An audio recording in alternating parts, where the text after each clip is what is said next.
Você se dá conta quando você vai atravessar uma grande avenida? O que você pensa em questão de segundos? Ninguém se dá conta. Vai atravessar uma avenida.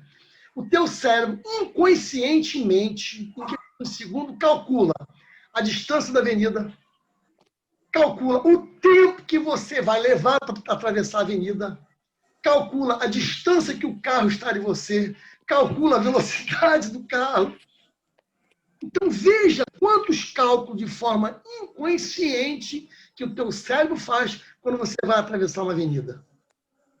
Não são essas coisas, gente, que nós, veterinários, temos que estar atento, tentarmos usar a nossa sensibilidade. O clínico, o bom profissional, é aquele que vê com os olhos da alma.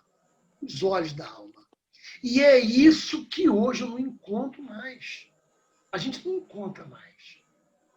Quando você adquire uma experiência tal, só em você se aproximar do animal, do teu paciente, o cliente já percebe a segurança em você.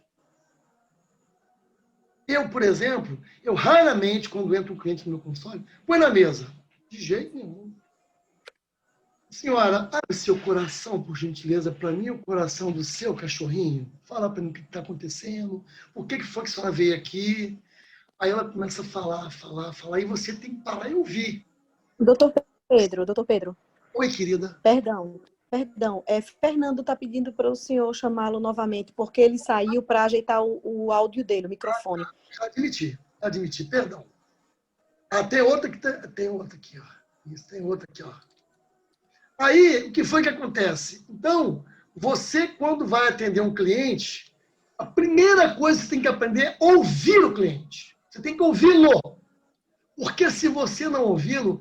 E outra coisa, se você levar 10 minutos ouvindo ele... Entrou. Todos me ouvindo? Se você levar 10, 15 minutos ouvindo o cliente, nesses 10, 15 minutos, 2 minutos tem importância, o resto não tem. Porque o cliente, ele tem mais carência que você possa imaginar. Ele vai botar um monte de coisa para você que não tem nenhuma relação com aquilo.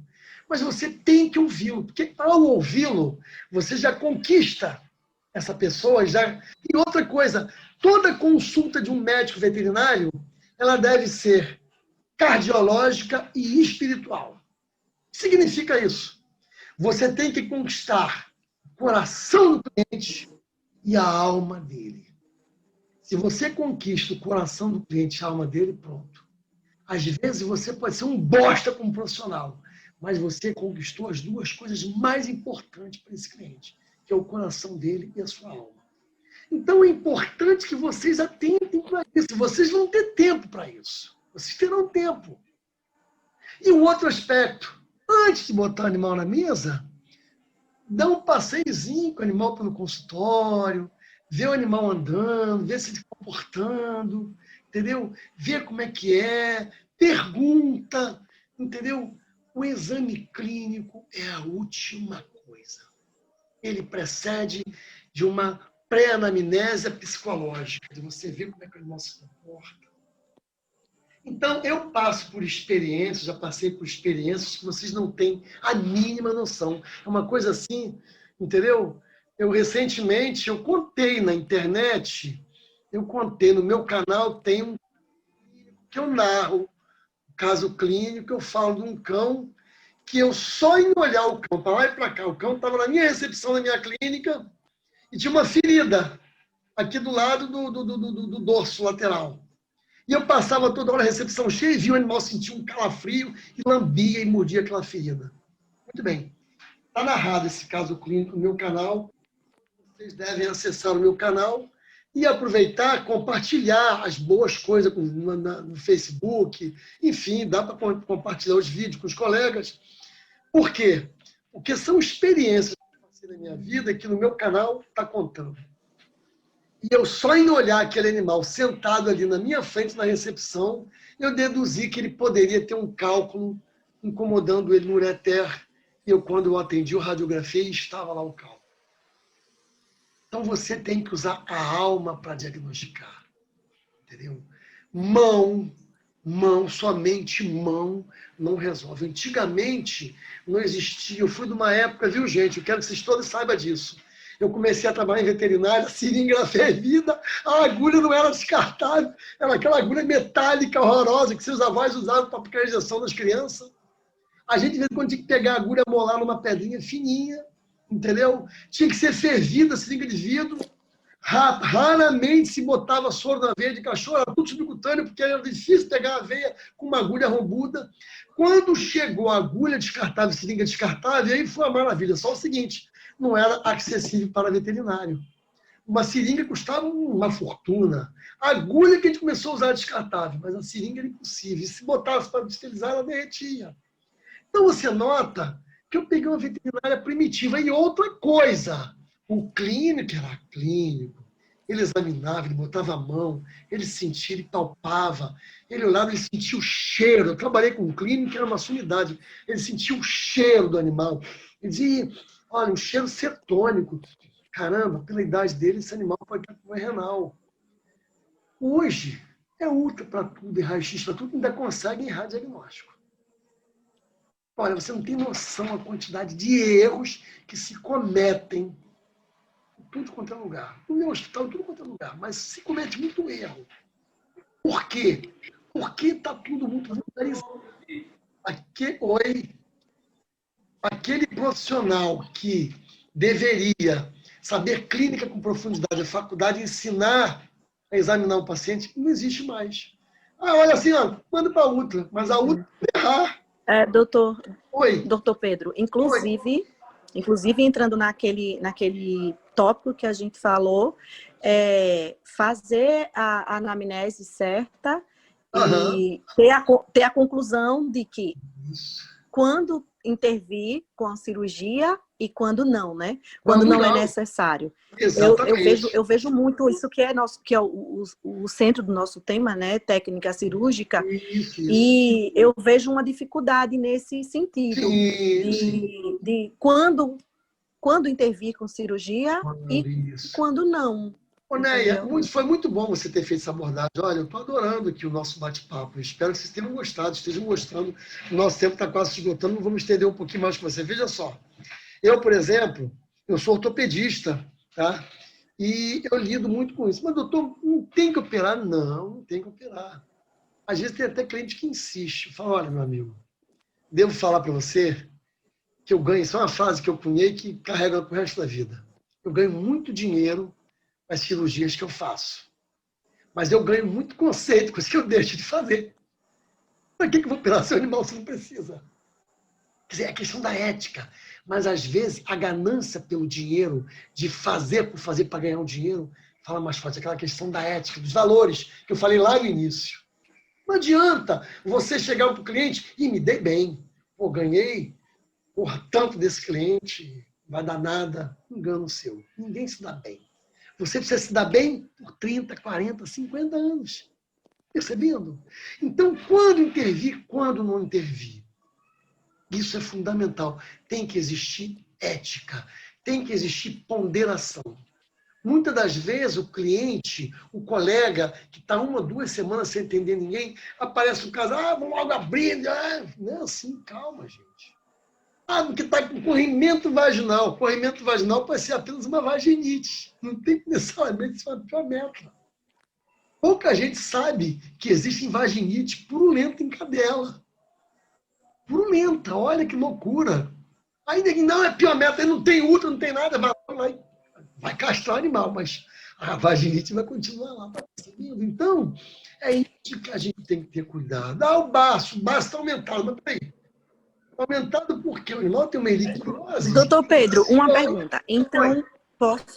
Então, no caso de diagnóstico e ver se ocorre a intervenção cirúrgica, de todo mundo achar que realmente a secreção purulenta seria de apiometra. Então, pode acontecer também da cadela sem o útero, ela castrada, acontecer a vaginite. Pode, não é isso? Pode, não, e outra coisa. Não só pode, como é muito comum acontecer. Só o seguinte, as cadelas castradas que fazem vaginite ou fazem a chamada piometra de coto, lembra-se que ela foi mal castrada. Lembra-se sempre disso. Uma cadela bem castrada, que tiveram seus ovários retirados vai ter facilidade em formar uma vaginite purulenta. E nem tampouco vai ter uma piometa de coto. Eu ouço muito falar, piometa de coto, você tira o útero todo. Eu, quando castro cadela, gente, eu me preocupo em tirar o ovário. Acabou. Quando você tira os ovários, todo o corpo uterino, vagina, atrofia. Entendeu? Agora, olha só, eu vou depois fazer uma live aqui, mas vou fazer no YouTube, todo mundo vai poder participar, vou convidar. Né? Lembra que algum tempo atrás, não sei se vocês lembram, quando se fazia a castração de cadela, se fazia uma abertura gigante, de 10, 15 centímetros, quase que a barriga. Né? Hoje, inventaram a tal da cirurgia minimamente invasiva. Uma maravilha, né? Cirurgia minimamente invasiva. Os animais vão para os centros de castrações, fazem um cortezinho de 2 centímetros, entra com um gancho lá e vem trazendo tudo. Às vezes traz até o ureter junto, amarra o ureter e corta o ovário, fica um pedaço de ovário lá. Esse animal vai fazer piometa de coto. E ainda vai perder um rim depois. O que mais eu faço no meu hospital é tirar rim de gata e de cadela que tiver amarrada nas chamadas, entendeu? Piometa nas cirurgias de castração de grandes movimentos. E tem pessoa de classe média que leva seus animais nesse centro de castrações. E vou dizer para você, aí o que você tinha no passado? Você abria a barriga imenso, um corte imenso para fazer a cirurgia. Então você raramente deixava ovário, coisa e tal, né? Porque abria bem. Só que você tinha muita eventação. Muita eventação. Você tinha muita eventação, porque era um corte imenso, funcionava mais, coisa e tal. O que aconteceu? Com a cirurgia minimamente invasiva que inventaram, entendeu? Né? Você diminuiu as eventações, mas aumentou o ureter cortado, amarrado, a persistência de ovário, que eu chamo de ovário indecente. Não é ovário remanescente. Ovário indecente. Por que eu chamo de ovário indecente? Porque, indecentemente, o colega não tirou o ovário direito dentro da cavidade do animal. Então, não é ovário remanescente, não existe ovário remanescente. Se o animal foi castrada e ela não teve o ovário tirado, o ovário ficou lá, é ovário indecente, ou seja, por indecência e incompetência do profissional, deixou o ovário lá, ou parte do ovário. Quando você secciona o ovário no meio, fica um pedacinho, aquele pedacinho vai formar um cisto. Ele faz um processo cicatricial e depois forma um cisto. O cisto é o suficiente para mandar hormônio para o animal. Eu pego tudo isso no meu hospital, gente, tudo isso. Todo dia, tá? Todo dia. Todo dia. É a nossa rotina, praticamente. Então, eu estou mostrando isso para vocês porque, antigamente, eu tenho mais de 25 mil barrigas abertas. 25 mil. Se eu disser para você as 2 eventações que eu tive nesses anos todos, nessas 25 mil barrigas abertas, eu vou dizer por quê. Uma eventação ocorreu por quê? Eu usei Catgur no peritônio. E o animal fez a absorção do Catgur muito antes. Entendeu? E aí ela voltou para tirar os pontos de nylon, tirou e o cliente, tá um pouquinho aqui, a colher falou, mas isso não vai acontecer nada, você volta depois do ele vai te mostrar, ele vai ver isso aí. E a cadela fez um esforço e o abdômen abriu, porque o Catgur foi rapidamente absorvido.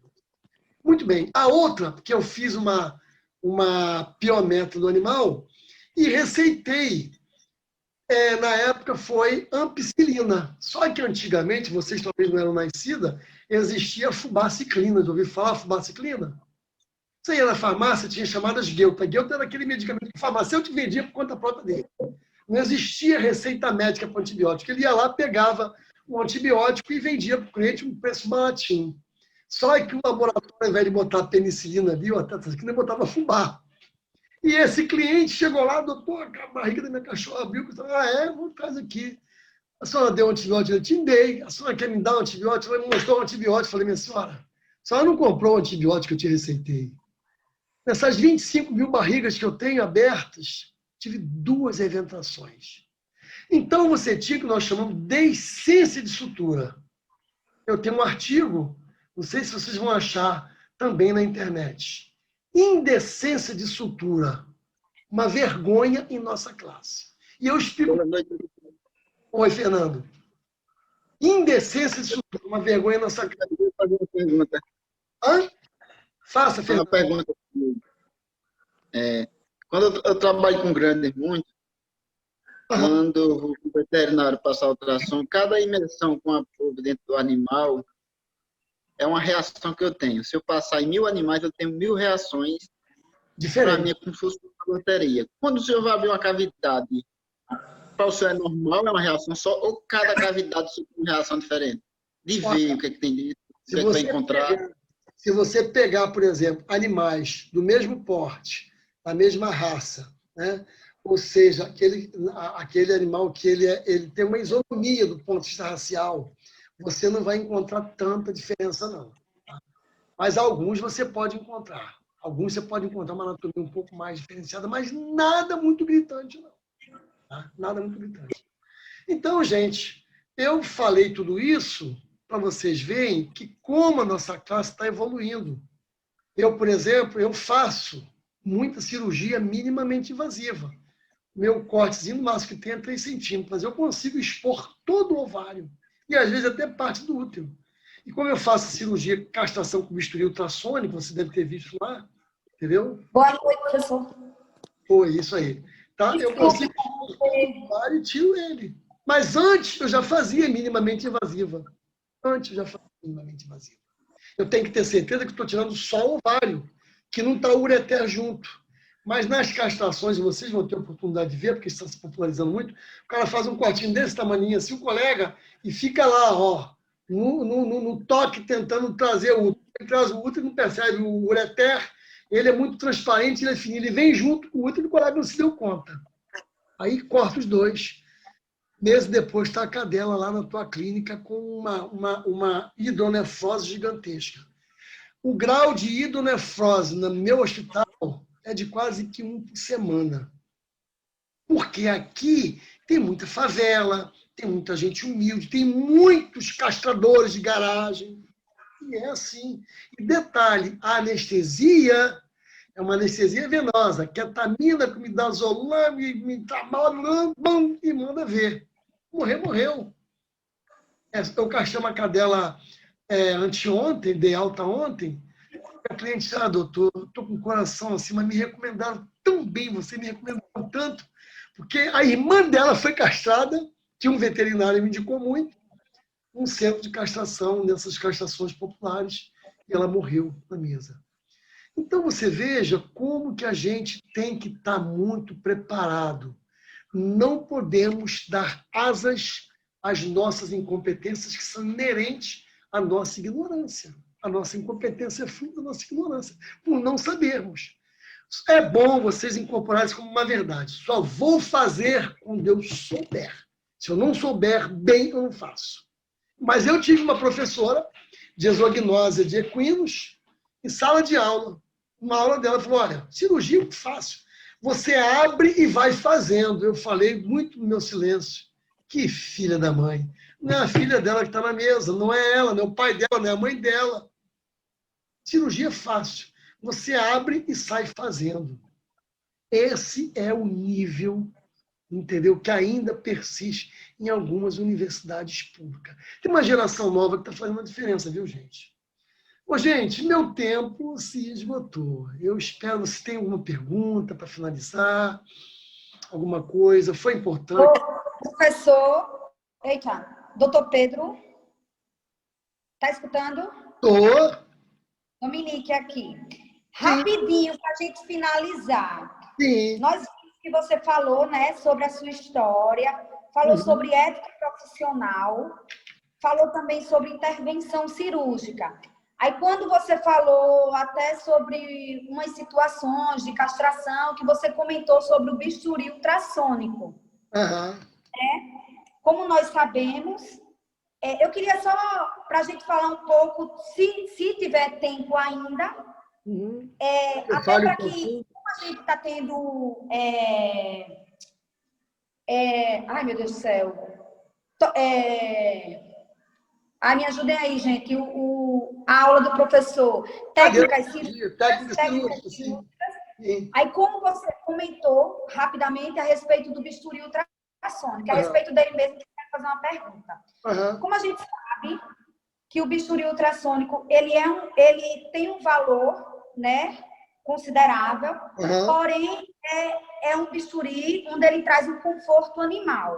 Isso. Né, para o animal. E traz também um conforto para o cirurgião. Isso. Me tira uma dúvida. Seja numa castração ou seja numa cirurgia de tireoide, a tireoidectomia, Tireoidectomia, né? Ele sempre vai... O próprio bisturi ultrassônico, ele sempre vai ser rápido, ou ele existe uma situação de que possa demorar. Eu gostaria de saber um pouco mais a respeito do bisturi ultrassônico. Deixa então eu discorrer para você. Olha só, o bisturi ultrassônico, ele... Eu estou sem o fone porque estava descarregando. Não, mas eu te ouvi bem. Mas eu te ouvi bem, viu, da Monique? Ouviu? Ouvi. Olha só, o bisturi ultrassônico, ele tem uma característica. Ele faz a desidratação e o selamento do tecido por aquecimento. Como você...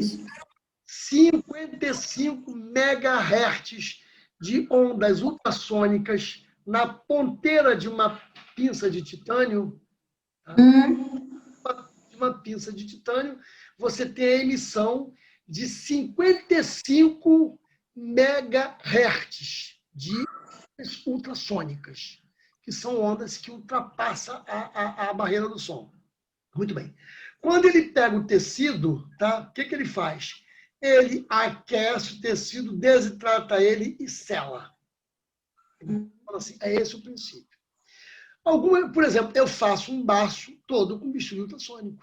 Só que quando eu vou amarrar, quando eu pego a artéria e a veia esplênica, eu amarro, não vou confiar nele sozinho, não, dependendo do animal. Entendeu? Por exemplo, quando eu vou fazer uma tiroidectomia, a pinça é muito delicadinha, porque ali passa o nervo laringeu recorrente, o nervo vago está tudo ali, às vezes é um tumor de tireoide, então tem que ser tudo com muita delicadeza. O bisturi que eu tenho, eu comprei, foi uma fortuna, não vou nem falar o valor aqui para poder não assustar vocês. Mas depois que eu adquiri esse bisturi ultrassônico, que botei na internet, uma empresa que estava desenvolvendo o nacional entrou em contato comigo. Eu acabei virando garoto propaganda desse bisturi ultrassônico do pessoal lá de São Carlos. E o princípio é o mesmo, só que... Doutor Pedro. Oi, querida. Fala, Neia. Então, no caso, é assim, só pegando essa questão do bisturi ultrassônico que você acabou de explicar. Então, no caso, ele serve mais ou menos como como um instrumento de preensão. É mais ou menos a função que ele faz é essa, porque ele vai fazendo a incisão e já vai fechando os pontos que poderia ocorrer sangramento, é isso? Exatamente. Olha, existe uma cirurgia no meu canal, castração com retirada de bolso escrotal. É uma cirurgia ótima para vocês entenderem como é que funciona o bisturi ultrassônico. Quase sempre o bisturi ultrassônico, ele tem uma ponteira de titânio, certo? E ele tem uma leve alavancazinha que pressiona para prender o tecido ali. Essa alavancazinha, ela tem um revestimento, ou de teflon, de borracha, silicone, porque ele vibra muito, é uma vibração muito ruim. Mas se tem bisturi ultrassônico, a própria pinça dele, ele vai cortando e já vai tirando os pequenos vasos. Ele dá conforto, porque ele não queima o tecido como queima o bisturi elétrico. Está percebendo? Tá? Ele faz uma cauterização por desidratação e selamento dos pequenos e alguns vasos maiores. Então, é uma ferramenta muito boa, entendeu? Você trabalhar. Eu digo para vocês que 99% das minhas castrações de piometro eu faço com o bisturi ultrassônico, sem dar um ponto. Só que na piometra é grande, que eu vou amarrar lá embaixo, abaixo do corno uterino, que eu dou um ponto ali, porque às vezes a minha pinça pequenininha não pega, entendeu? Tá? Mas é uma ferramenta muito boa. Se um dia vocês montarem seus hospitais e suas clínicas, vocês devem adquirir um que vai dar muito conforto para vocês. Agora, para finalizar, devo dizer para vocês o seguinte: só abram clínica depois que você tiver uns 5 a 6, a 7, 8 anos de formado e ter trabalhado muito para as pessoas tiverem aprendido muito. Não abre clínica como recém-formado, não. Que a chance de dar errado é imensa. É imensa. Entendeu? Estou falando isso porque é a experiência que eu vivencio. Eu hoje visitei uma clínica de manhã de uma coleguinha minha, filha de um grande amigo meu há 40 anos. Muito humilde a clínicazinha dela. Estou montando a clínica pet shop. Para ficar pet shop para quê? Esquece isso, acaba com isso. Não, pet shop não. Você não vai se lascar com pet shop. Não, mas pet shop dá muito lucro. Que lucro dá pet shop? Pet shop não dá lucro. Pet shopzinho pequeno em clínica não tem lucro nenhum. Não, mas eu compro uma caixa de vermífugo por R$20, vendo por 40. Isso não é lucro. Né? R$20 não é lucro. Isso é margem sobre preço. Aí eu falei isso para ele quando ele estava montando a clínica. Ele ficou até bem chateado comigo. Pô, não sei o quê, medicamento não dá lucro, não. Eu fui hoje lá e tinha acabado com o pet shop. Porra, Pedro, por que eu não te ouvi? Caramba! Nossa Senhora, então você nota como eu tenho muita vivência na veterinária. Doutor Pedro. Oi, Fernando. O senhor falando é como se eu entrasse no pensamento do senhor. Aí a forma está tão errada que a fisionomia do senhor disse assim, esse cara vai pular da puta. A gente sente que o senhor está dando um conselho a uma pessoa que sabe que vai dar errado. Gente, né? O cara vai bater um pênalti, ele está 90% de fazer o gol. A gente sabe que ele vai fazer o gol. Então, eu sentei que o senhor falando, é como se aquele cara estivesse fazendo uma coisa cega, tirando no escuro. Sim, porque eu tenho... Eu mexo muito com grande. Ontem, de manhã, tem uma égua aqui de um Aras, até de um valor alto. Começou num processinho de cólica. Aí foi feito o tratamento normal de cólica, né, com fluoxetina, Sedacol, soro, pronto. Quando foi de manhã, a égua amanheceu meio dentada. Aí chamei o veterinário, ele foi lá, avaliou, aí manda uma clínica, aqui em Gravatá. Uhum. E essa égua, quando saiu da fazenda, saiu tremendo, porque uma casa de cólica não dá um troço daquilo. Até eu, que não tenho experiência, isso não é uma cólica. Quando chegou lá, que o veterinário olhou, disse, é mioencefalite protozoária. Já pensou? Pois é. Porque o cara da clínica, quando chegou lá, nem disse, eu não vou operar um animal desse, o animal desse já está em óbito. Aí, quando foi agora, 5 horas, ela veio a óbito, não teve, porque já estava avançado, já tinha passado a barreira hematocefálica, já tinha atingido já, o cérebro já estava animal, já processo bem avançado. Fernando, raramente eu tenha detectado alguma coisa que algum amigo meu foi fazer e que eu disse, não faça isso. Foi a mesma coisa que dizer para um burro, faça. E ele fez e bateu com o burro na água. E não foram nenhum nem dois, foram muitos, porque eu sou um cara muito bem relacionado aqui na minha região, no meu estado. Entendeu? Tá? E quando eu falo, isso não vai dar certo. Entendeu? Aí, às vezes, a pessoa pensa, porque o brasileiro é meio supersticioso, pô, o cara não quer que eu tenha sucesso. Nada disso, eu não quero. Ele está ganhando, não quer que eu ganhe. Eu não quero que ele perca dinheiro, coitado. Às vezes o cara é meu amigo, tem liberdade para falar, entendeu? E eu falo, isso não dá certo, isso não funciona. Mas por quê? Porque eu já passei por essa experiência, eu já passei. Se eu não tivesse passado... Vou dar um exemplo para vocês, para finalizar. Olha, são 20 horas e 16 minutos. Tem que fechar isso aqui 20 e 20. Tá bom? Porque certo. Certo? Olha só. Um pet shop, a margem de lucro dele é em torno de 7 a 8%. Podemos chegar a 10%. Só o seguinte, só o que gira no pet shop? Só gira 30% a 40% da mercadoria no pet shop. Só 30% a 40% gira. Então, você parte do princípio, o supermercado ele tem 15 a 20 mil itens. Todos os 20 mil itens giram. A carne vende mais, arroz, feijão vende mais, cerveja vende muito, mas a latinha de sardinha e aquela guloseimazinha vende pouco. Mas ele vende todos os 15 mil itens. O pet shop, você bota lá, em geral, 2 mil a 3 mil itens. só 30%, 40% vai girar. Já começa por aí. Então, você tem que começar a pensar, por aí. Se eu tenho, entendeu? 2.000 itens, só 30% ou 40% está girando, significa que os outros 70% está servindo de enfeite para a prateleira do cliente ficar assistindo. Começa a pensar nisso. Você só pode contar com faturamento de 30% a 40% do que você tem na tua loja. O resto é para enfeitar a prateleira. Então, você tem que pensar o seguinte. Então, se você tem uma receita, digamos, de R$10.000 de receita bruta de um pet shop, conta que esses R$10.000 só corresponde a 30%, 40% da mercadoria que você vendeu. Porque os outros 70% estão lá, o boleto vencido, o medicamento vencendo. E outra coisa, apurar lucro é uma coisa muito séria. Lucro é receita menos despesa. As pessoas têm que entender o que é despesa. Ah, não, mas vem cá, o aluguel da tua loja. Ah, não, aluguel eu não pago, aluguel porque é a loja do meu pai. Porra, mas peraí, a loja do teu pai, então, ele deixou de alugar para uma pessoa receber um aluguel todo mês para emprestar a loja para você? Que negócio é esse? Eu tinha uma coleguinha que tinha uma clínica, né? Aí eu perguntei, vem cá, qual é o lucro da sua clínica? Ah, sobra muito, eu pago tudo, aí sobra tanto. Ah, mas o lucro qual é? Não, e o aluguel? Não, o prédio do meu pai. Porra, peraí. Eu, quando tive a minha clínica, lá no outro bairro que fiquei 20 anos, eu fazia que a clínica me pagasse o aluguel ali mesmo. Hoje eu vendi esta clínica, e hoje quem está lá são outros veterinários e me pagam o aluguel.